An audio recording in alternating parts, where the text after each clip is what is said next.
Jeff Febus joined by Calvin head football coach Trent Figg. Coach, first, your thoughts on just the day, this overall atmosphere, and how everything went. Man, big thanks to Night Nation for showing up in a huge way today. I'm telling you what, I'm so proud of our players.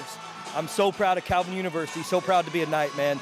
Looking at the game overall, what I wanted today, everybody asked me, what do you want? I want the offense to be successful. I want the defense to be successful. I want to kick it well. I think we did all that today. We had 9 series, forced 4 punts, had some big touchdowns, had a couple takeaways. Really, really pleased with the way our guys worked today. Yeah, you know, one of the things you've mentioned is accelerating this program, accelerating the players. What are some of the areas that you see that are starting to accelerate? Yeah, you know, we had 2 real 2-minute drives today, which was really fun. Able to see some situational football, which I think was really cool to see that today. And I'll tell you, our guys in the weight room right now are bought in, right? They're bought in to getting their bodies ready to go.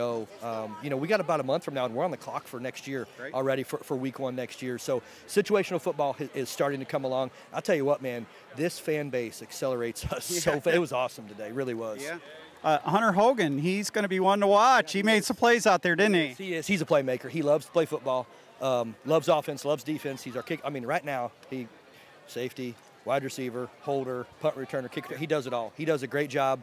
But he's got a great cast around him, too. You know, he's been trained really well, but I'm excited to watch him.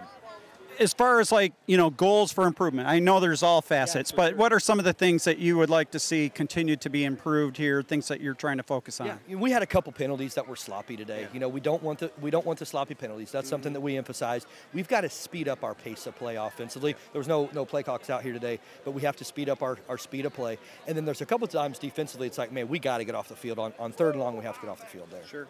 So people have been asking me, all right, they're having the scrimmage. What happens for the rest of the fall for your? So just kind of lay that out for, you know, some of the fans out there as far as, you know, your practices ahead, and then, you know, that off season that you mentioned. Yeah, so we will, on Monday, our guys will come in, it'll be like a normal Monday. We'll review the game film, we'll lift, we'll run, we'll watch film for a couple hours on Monday. This next week, we're going to jump into another week of practice. We're going to have at least 2 more weeks of practice, and then after fall break, really evaluate where we're at. Do we continue to practice, or do we go straight into true off-season training at that point? And so we're not going to take a break. Our guys know that. They don't want to take a break. They're ready to roll. So that, you know, this next week's going to be like a week just after a game. We're getting ready for another opponent. Yeah. Well, and one of the things I know we've talked about, both of the players and yourself, is going through a fall of not having games. And this is probably the closest that you're going to get to having that experience. Yeah. Just describe scratching that itch a little bit, both from a coaching standpoint and maybe what your players were talking about as this ended up. Yeah, I mean, last night we had our Friday night chapel, and it would really set the tone for the day. And I walked out of there, and I really felt like it was a real Friday night. Man, this morning we had a pregame meal. We had great meetings. And then in the locker room before the game, we got a real taste of what it's going to feel like. And let me tell you something, our guys are competitive. They were ready to roll today. Yeah. Well, I want to give a shout out to your family. I think I saw your dad on the field here. And your wife is now a Hall of Famer, named to the William Jewell Athletics Hall of Fame last night. And volleyball, you got a lot to be proud of. I'm telling you what, my family, they make this thing go. I've got 3 little boys. One of them's back there right now playing around. My wife got inducted into the Hall of Fame on Thursday. And she even said, you know what? I don't have to go because I'm going to be at the scrimmage. I said, yeah.